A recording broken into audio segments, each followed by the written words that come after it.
Les amoureux des chats et de l'Égypte antique ont probablement tous entendu parler de la déesse Bastet, dont le nom se paye depuis peu un regain de popularité grâce au roman à succès de Bernard Werber. Comme beaucoup d'autres dieux et déesses d'Égypte, le culte de Bastet, ou plutôt Bast en égyptien, a longtemps été contenu dans une seule ville, Boubastis, ou plutôt Père Bast en égyptien. La déesse y avait un grand sanctuaire et des ensembles monumentaux avec temples, palais, nécropoles et tout le toutim. Mais vers 945 avant Jésus-Christ, la 22e dynastie de pharaons monte sur le trône d'Égypte. Comme ils sont originaires de Boubastis, ils vont étendre et populariser le culte de la déesse de leur cité. Bastet va enfin sortir de sa ville natale et se faire connaître un peu partout dans la vallée du Nil. Un petit bémol cependant, Bastet n'avait pas du tout l'aspect d'une chatte, mais en fait d'un lion, ou simplement d'une femme, en tout cas au début. En remontant le fil chronologique de la mythologie égyptienne, on trouve une Bastet étroitement assimilée à la déesse Sekhmet, représentée avec une tête de lion, au point qu'on considère généralement que les deux noms figuraient alors une seule divinité.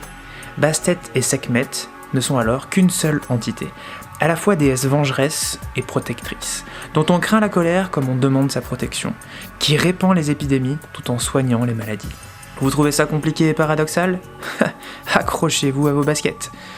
Sekhmet Bastet représente en fait elle-même une des multiples personnalités de la déesse Hathor, représentée parfois sous la forme d'une femme, parfois sous celle d'une vache.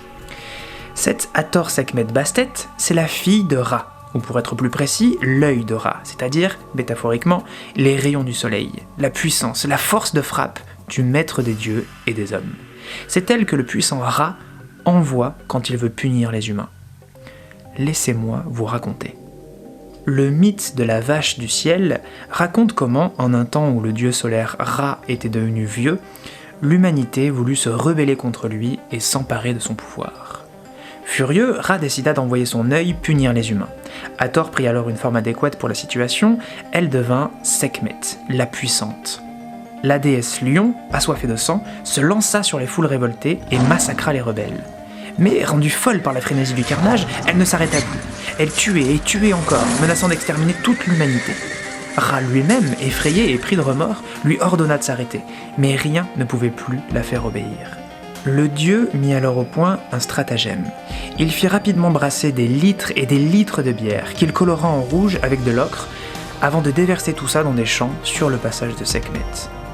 Croyant voir dans ce liquide rouge le sang qu'elle aimait tant, la déesse se jeta dessus et but avidement jusqu'à la dernière goutte de bière.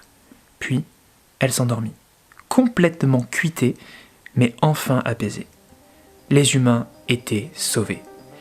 Puis Ra se barra définitivement dans le ciel sur le dos de la déesse Nut, ayant pris pour l'occasion l'apparence d'une vache, mais enfin on va garder ça pour une prochaine fois.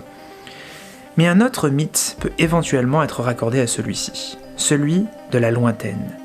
Peut-être à la suite de ces tristes événements, Sekhmet Bastet s'est elle-même exilée en terre sauvage, au fin fond du désert nubien, au sud de l'Égypte. Souhaitant la ramener au pays, Ra dépêche Thoth, ou Shu, ou Ounuris, ou les trois, ou seulement deux, ou peut-être que Shu et Ounuris sont en fait un seul et même dieu, enfin vous l'aurez compris, la mythologie égyptienne, c'est compliqué. Toujours est-il qu'à force de persuasion, le dieu finit par la faire céder et ils descendent ensemble le cours du Nil pour regagner le pays d'Égypte.